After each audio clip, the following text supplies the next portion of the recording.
Hello guys, welcome to our channel. और आज हम एसबीआई पीओ का एग्ज़ाम स्टार्ट हो चुके हैं। 20 नवंबर को 4 शिफ्ट में पेपर्स हुए हैं और 21 नवंबर को 4 शिफ्ट के पेपर हो चुके हैं।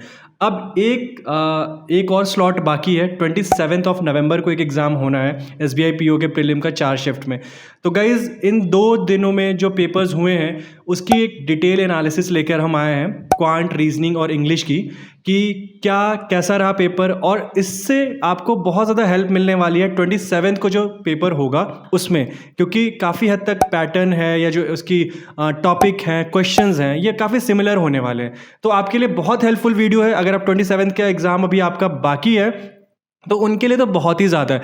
अदरवाइज़ ये वीडियो सबके लिए बहुत हेल्पफुल है, क्योंकि एसबीआई पीओ के एग्ज़ाम के बाद जस्ट आईबीपीएस पीओ का एग्ज़ाम स्टार्ट होगा और काफ़ी हद तक ये पैटर्न फॉलो करेगा।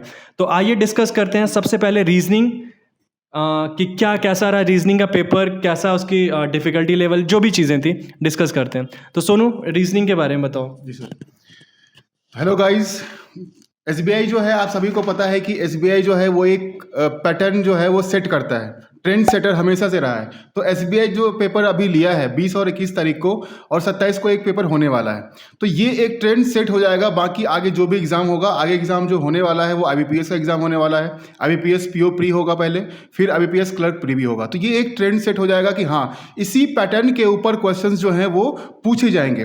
तो अभी मैं जल्दी से आप लोगों को एक बार रीजनिंग का रिव्यू दे देता हूँ कि रीजनिंग के क्वेश्चंस किस तरीके से पूछे गए हैं, पेपर का क्या लेवल रहा है। अगर हम पेपर की लेवल की बात करें तो यहाँ पे पेपर का लेवल जो है वो मॉडरेट रहा है, इजी भी नहीं रहा है और ना ही डिफिकल्ट रहा है। हम मॉडरेट कह सकते हैं, क्योंकि इस बार के जो क्वेश्चंस हैं वो थोड़े से एक सरप्राइज के रूप में स्टूडेंट के सामने आया है, क्योंकि हर बार प्री में एक सिंगल वेरिएबल का क्वेश्चन आता था, लेकिन इस बार डबल वेरिएबल के क्वेश्चंस भी पूछे गए हैं पजल्स और सिटिंग अरेंजमेंट्स में। तो एक बार मैं सभी लोगों को टॉपिक जो है वो रिवाइज करा देता हूं कि किस किस टॉपिक से क्वेश्चंस आए हैं। राइट, चलिए। तो यहाँ पे लीनियर बेस्ड पजल आया था, साथ ही में किसी किसी शिफ्ट में लीनियर और डबल रो दोनों ही पूछे गए हैं। अभी तक ऐसा कभी नहीं हुआ कि लीनियर भी पूछा गया और डबल रो भी पूछा गया, लेकिन यहाँ पे दोनों ही पैटर्न के क्वेश्चंस एक ही शिफ्ट में पूछे गए हैं। राइट, उसके बाद सर्कुलर अरेंजमेंट पूछा गया है, मंथ डेट वाले पजल्स पूछे गए हैं, सिलॉस के क्वेश्चंस पूछे गए हैं, कोडिंग डिकोडिंग आया है। कोडिंग डिकोडिंग में भी अगर आपने देखा होगा तो इस बार सिंपल सा एक क्वेश्चन लेटर कोडिंग का भी आया था और साथ में चाइनीज कोडिंग भी पूछे गए थे। राइट, ब्लड रिलेशन हो गया, डायरेक्शन डिस्टेंस के क्वेश्चंस हो गए, फ्लोर फ्लैट वाले पजल्स हो गए, बॉक्स पजल हो गए, day based puzzle, Monday to Saturday, Monday to Sunday वाला पजल, उसमें भी 2 वेरिएबल के पूछे गए हैं, विथ फ्रूट्स था एक किसी सिंगल शिफ्ट में। राइट, तो इस तरह के जो पेपर पैटर्न है वो इस बार रहा है। थोड़ा सरप्राइज हो रहा है क्योंकि क्वेश्चन थोड़ा सा मॉडरेट लेवल का रहा है, थोड़ा सा इजी रहता था, लेकिन इस बार हर एक क्वेश्चन मॉडरेट लेवल का रहा है, पेपर थोड़ा सा लेंदी रहा है। तो ये कुछ टॉपिक्स हो गए जिससे क्वेश्चंस जो हैं वो पूछे गए हैं। तो हम कह सकते हैं कि मॉडरेट लेवल का पेपर रहा है। राइट, तो चलिए एक बार सर आपको क्वांट का भी बता देंगे कि क्वांट में कौन कौन से टॉपिक पूछे गए हैं। तो गाइस, जैसा सर ने बताया रीजनिंग का, तो वैसे ही मैं आपको क्वांट में बताता हूँ कि क्वांट के जो 2 दिन के पेपर हुए हैं 20 और 21 में 4 शिफ्ट में। तो जो मेजर टॉपिक्स थे क्वांट के, आपको मैं पहले भी अपने हमारे वीडियोस में डिस्कस कर चुके हैं हम अपने रणनीति वगैरह में, कि जो मेजर टॉपिक है क्वांट्स का वो डीआई का है, मिसिंग नंबर सीरीज़ जो आती हैं उसका है, अप्रॉक्सीमेशन है, क्वाड्रेटिक इक्वेशन पे बेस्ड क्वेश्चन आते हैं 4 से 5, और अर्थमेटिक सीरीज़ यानी कि जो वर्ड प्रॉब्लम्स होती हैं बेसिकली वही हैं। तो जो मेजर टॉपिक्स हैं यही 5 हैं जो हर शिफ्ट में इनसे क्वेश्चंस आए हैं। नंबर ऑफ क्वेश्चन थोड़े बहुत ऊपर नीचे रहे हैं, जैसे कि डीआई में जनरली हमें 10 से 15 क्वेश्चंस होते ही हैं, आते ही हैं क्वेश्चन, वो वैसे ही पूछे गए हैं हर शिफ्ट में। उसके अलावा आपका मिसिंग सीरीज़ है वो 5 नंबर का क्वेश्चन बिल्कुल आता ही है। आपके अर्थमेटिक से 10 से 15 क्वेश्चन आए हुए हैं। उसके अलावा जो रह गया क्वाड्रेटिक इक्वेशन। तो दैट मीन्स कि जो पेपर का लेवल है और जो डिफ़िकल्टी लेवल है वो थोड़ा सा मॉडरेट था, जैसा सर ने बताया कि इस बार बहुत ईजी क्वेश्चंस नहीं रहे। इनफैक्ट थोड़े से क्वेश्चन मॉडरेट भी थे और लेंदी भी थे। क्यों? उसको सॉल्व करने में टाइम टेकिंग क्वेश्चन थे।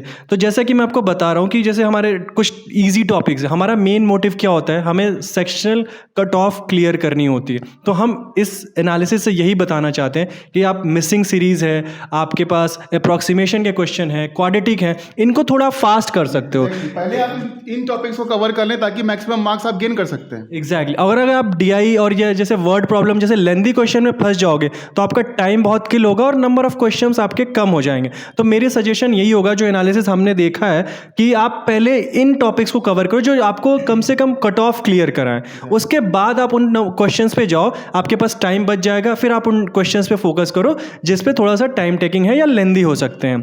ठीक है, तो ये था क्वांट का सेक्शन। अगर आप 27 को पेपर दे रहे हो तो गाइज प्लीज़ इन सब चीज़ों को, पॉइंट्स को ज़रूर नोट करना, ये बहुत हेल्प करने वाली है आपकी। अब सर बात कर ले इंग्लिश की, एक सेक्शन और रहता है इंग्लिश का। तो इंग्लिश का जो सर है आप बताओगे क्या था? इंग्लिश में एज यूजुअल वही पैटर्न रहा है। सभी को पता है कि जो आरसीज आते हैं, आरसी से आपको 7 से 8 क्वेश्चन, कभी कभी 10 क्वेश्चन भी पूछे जाते हैं। ठीक है, जिसमें कि आपको एंटोनिम्स, सिनोनिम्स भी पूछे, 2 या 3 क्वेश्चन ऐसे होंगे जिसमें कि आपको एंटोनिम्स और सिनोनिम्स बताना होता है, राइट। उसके बाद क्लोज टेस्ट हो गया, 4 से 5 क्वेश्चन, एरर डिटेक्शन 4 से 5 क्वेश्चन। ठीक है, ये थोड़ा सा चेंज होता है, किसी शिफ्ट में 5 भी आते हैं, किसी में 4 भी आते हैं, किसी में नहीं भी आते हैं, राइट। तो ये थोड़ा सा चेंज होता रहता है। डबल फिलर से क्वेश्चन हो गए, राइट। सेंटेंस रीअरेंजमेंट के क्वेश्चन हो गए।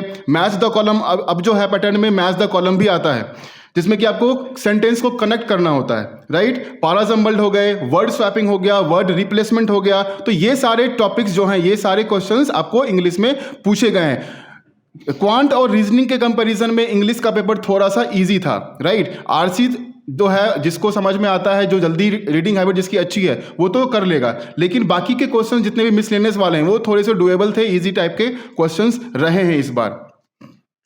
ठीक है, तो सर अब हमने आपको पेपर्स बता दिया। इन पेपर इस एनालिसिस से आपको क्या फ़ायदा उठाना है, इससे आप सिर्फ अपनी प्लानिंग करोगे कि जो आप 27 को पेपर होने वाला है उसमें आपकी प्लानिंग क्या होनी चाहिए, आपकी स्ट्रैटेजी क्या होगी, जो आपको बहुत ज़्यादा लास्ट मोमेंट पे हेल्प करने वाली है। एक चीज़ मैं ऐड करना चाहूँगा रीजनिंग में।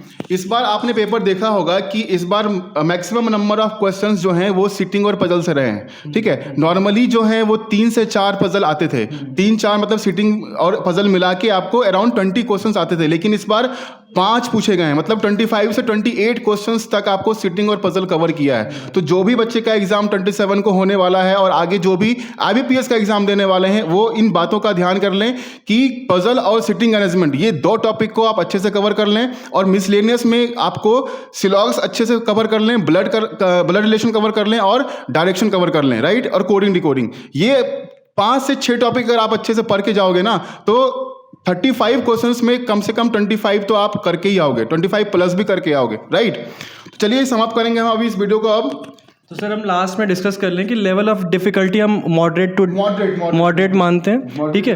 अच्छा, गुड अटेम्प्ट्स क्या होना चाहिए? गुड अटेम्प्ट्स, अगर हम ओवरऑल अटेम्प्ट की बात करते हैं तो मतलब जितने भी बच्चे ने एग्जाम दिया है, जिनका रिव्यू आया है, उनके हिसाब से मैक्सिमम बच्चे ने जो अटेम्प्ट किया है, वो एक मैं सीरीज बता रहा हूँ कि इस नंबर से लेकर इस नंबर तक जो है वो नंबर ऑफ क्वेश्चंस अटेम्प्ट किया गया है, राइट। तो यहाँ पे जो रहा है वो रहा है 57 से लेके 67 तक। एक हम ये रेंज रखते हैं 57 से 67 तक, क्योंकि मोस्टली बच्चे जो हैं वो 60s में ही हैं, राइट। तो कट ऑफ भी आप इससे डिसाइड कर सकते हैं, लेकिन अभी एक एग्जाम हमारा और होने वाला है, उसके बाद हम कट ऑफ के बारे में बात करेंगे, अभी नहीं करेंगे। हाँ, तो जैसा सर ने बताया गुड अटेम्प्ट्स 57 या एक मोटा मोटी रेंज मान लें तो 60 से 70 के बीच में होना चाहिए, ठीक है। अगर आपने 60 से 70 के बीच में आपके क्वेश्चंस अटेम्प्ट किए हैं तो एक बहुत अच्छा अटेम्प्ट होगा, क्योंकि पेपर थोड़ा मॉडरेट था, क्वेश्चंस लेंदी आए थे, तो ठीक है, कोई इशू नहीं है। अगर आपने इतना किया तो आपके कट ऑफ क्लियर होने के चांसेस पूरे हैं। जिन बच्चों का अटेम्प्ट 60 प्लस रहा है वो मेंस की तैयारी में जुड़ जाए, क्योंकि एक बार डेट आ जाएगा, उसके बाद आपके पास समय नहीं होता है। क्योंकि अभी के टाइम में आपने देखा होगा जितने भी पेपर्स हुए हैं उसमें आपको 10 से 12 दिन मिलते हैं मात्र, जब एडमिट कार्ड आपका रिलीज हो जाता है। तो इसीलिए अभी से ही मेंस की तैयारी में आप सभी लोग जुड़ जाएं। और एक चीज़ मैं और बताना चाहूँगा सर कि जो हमारी क्विक रिवीजन की सीरीज़ है, मैंने देखा वो बहुत हेल्पफुल होने वाली, बहुत हेल्पफुल रहेगा, क्योंकि जैसे जो टॉपिक्स एग्जाम्स में आ रहे हैं हमने बिल्कुल निचोड़ के उन्हीं टॉपिक्स पे और वैसे वैसे क्वेश्चंस करा रहे हैं इस टॉपिक में। तो लास्ट मोमेंट पे ये सीरीज बच्चों के लिए बहुत हेल्पफुल, बिल्कुल, क्योंकि अभी आपका देखो SBI का एग्जाम तो 2 हो गया, 1 होने वाला है, उसके बाद आपके IBPS के एग्जाम आएंगे, PO और क्लर्क के। तो जो सीरीज हमने स्टार्ट किया है क्विक रिविजन सीरीज, आपको तीनों सब्जेक्ट कवर कराया जा रहा है। अभी आप प्रीलिम सिलेबस से देखो तो 3 सब्जेक्ट हम कवर कर रहे हैं, इंग्लिश, क्वांट और रीजनिंग, और हम उसी टॉपिक्स को, उसी क्वेश्चंस को कवर करेंगे जो अभी एग्जाम में पूछे जाते हैं, राइट। जो भी लेटेस्ट पैटर्न के क्वेश्चन आ रहे हैं हम उसी को कवर करेंगे। तो आप सभी लोग इस सीरीज को जरूर देखें, हर एक सब्जेक्ट की वीडियो देखें, ताकि आपका तैयारी जो है वो और बेहतर हो जाए। ठीक है गाइस, तो ये था हमारा एनालिसिस एसबीआई एग्ज़ाम के लिए। और जब 27 को एक पेपर हो जाएगा तो उसके बाद एक ओवरऑल एनालिसिस निकालेंगे, कट ऑफ भी इसमें हम शेयर करेंगे कि क्या कट ऑफ हो सकती है। उसके अलावा इस एनालिसिस के साथ आप अपने स्ट्रैटेजी आगे के एग्जाम्स के लिए ज़रूर बनाएं, क्योंकि यही पैटर्न फॉलो होने वाला है आईबीपीएस एग्जाम्स में भी। और हमारी सीरीज़ को ज़रूर देखें क्योंकि वो बहुत हेल्पफुल होने वाली है। 2 से 5-10 मिनट की वीडियोस हम हर टॉपिक का बनाते हैं और उस 10 मिनट में आपके 4 से 5 नंबर बिल्कुल कवर हो रहे हैं। तो गाइस प्लीज़ उसको देखिए और अपना एग्जाम की प्रिपरेशन को और उसी टॉपिक को कवर करेंगे जिससे कि क्वेश्चंस आते हैं। हम पूरा सिलेबस कवर नहीं करने वाले हैं इस सीरीज में, हम उसी टॉपिक को कवर करेंगे जिससे क्वेश्चंस मैंडेटरी आते ही हैं, राइट। बिल्कुल बिल्कुल सर, बिल्कुल सही कहा आपने। तो गाइज ठीक है, ऑल द बेस्ट आपके 27 को जो एग्ज़ाम है, अपकमिंग एग्ज़ाम होने वाले हैं, और उसके अलावा भी आईपीएस एग्ज़ाम्स के प्रिपरेशन के लिए, एग्ज़ाम के लिए। और हमारे साथ जुड़े रहिए। और भी अगर आपको कोई हमारे से वीडियोस चाहिए, कुछ कोई भी कन्फ्यूजन है किसी चीज़ को लेके या कोई प्रॉब्लम, तो प्लीज़ कमेंट सेक्शन में कमेंट में जाके हमें रिक्वेस्ट कीजिए। हम ज़रूर उस पर आपके लिए वीडियोज़ बनाएंगे, आपके लिए जो भी हेल्प हो सकती है हम करेंगे। तो प्लीज़ लाइक करें, सब्सक्राइब करें हमारे चैनल को, और आपके एग्जाम्स के लिए all the best. All the best, thank you.